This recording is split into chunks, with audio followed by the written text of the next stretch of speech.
नमस्कार दोस्तों, आपका स्वागत है हमारे YouTube channel learning point with Abhishek में। यहाँ आपको मिलता है प्रतिदिन न्यूज़पेपर का 3 से 4 डिक्टेशन। इसलिए अगर आप हमारे चैनल पर पहली बार आए हैं तो चैनल को सब्सक्राइब कीजिए और बेल आइकन प्रेस कीजिए ताकि अगले वीडियो की नोटिफिकेशन आप तक सबसे पहले पहुँचे। वीडियो को लाइक कीजिए, अपने दोस्तों को शेयर कीजिए और अंत में हमें कमेंट करके ज़रूर बताइए कि आपको ये डिक्टेशन कैसा लगा। आपको मिलेगा 80 शब्द प्रति मिनट का डिक्टेशन। Ready, start.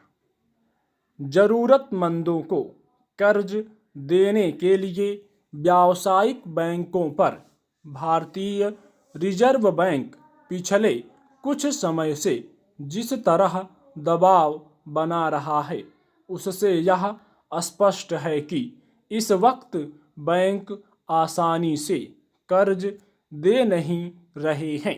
पिछले कुछ महीनों के दौरान उधारी की दर में आई गिरावट भी इस बात को पुष्ट करती है।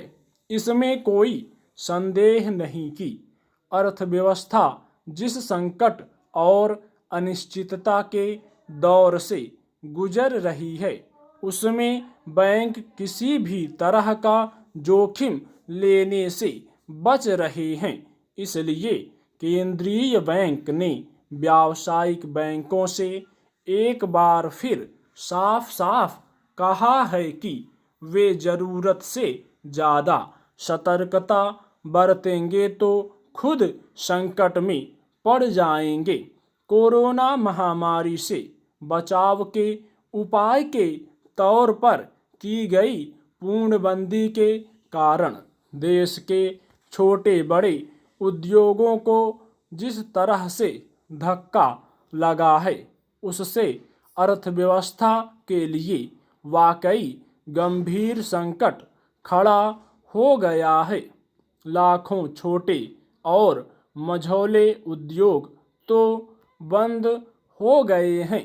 हालत यह है कि लोग अपना दोबारा से काम शुरू कर सकें, इसके लिए उनके पास पर्याप्त पैसा नहीं है। इसलिए रिजर्व बैंक का जोर ऐसे उद्योगों और व्यक्तियों को कर्ज मुहैया कराने पर है। अर्थव्यवस्था को पटरी पर लाने के लिए सरकार ने अब तक जो राहत पैकेज जारी किए हैं उनमें भी जोर कर्ज देने पर ही है।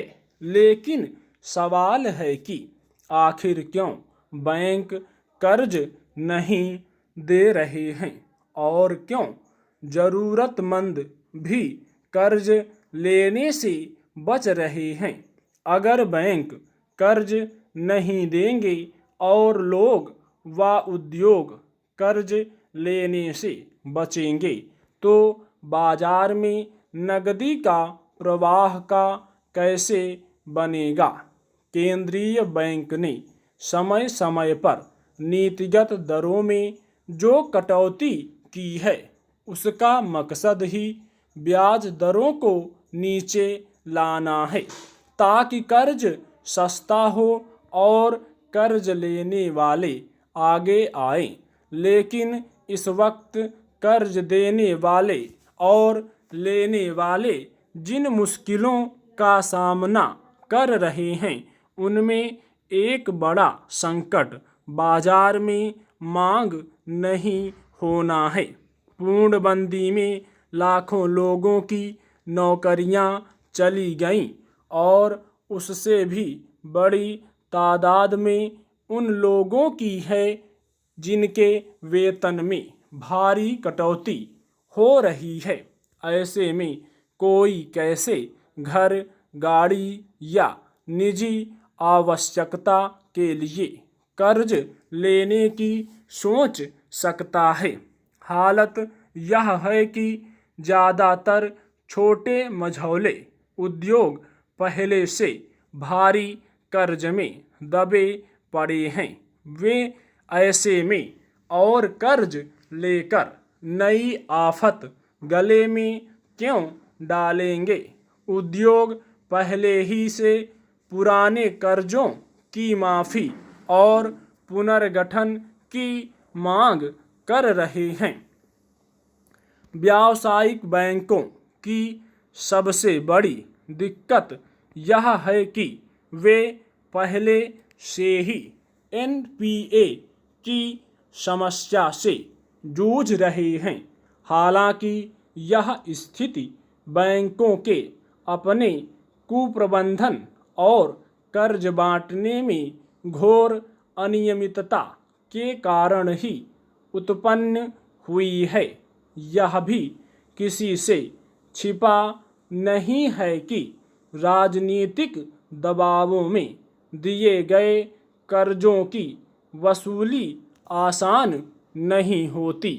कर्ज वसूली की कानूनी प्रक्रिया भी इतनी लंबी और जटिल है कि वर्षों की लड़ाई के बाद भी कर्ज के मामूली हिस्से की वसूली की संभावना नहीं रह जाती।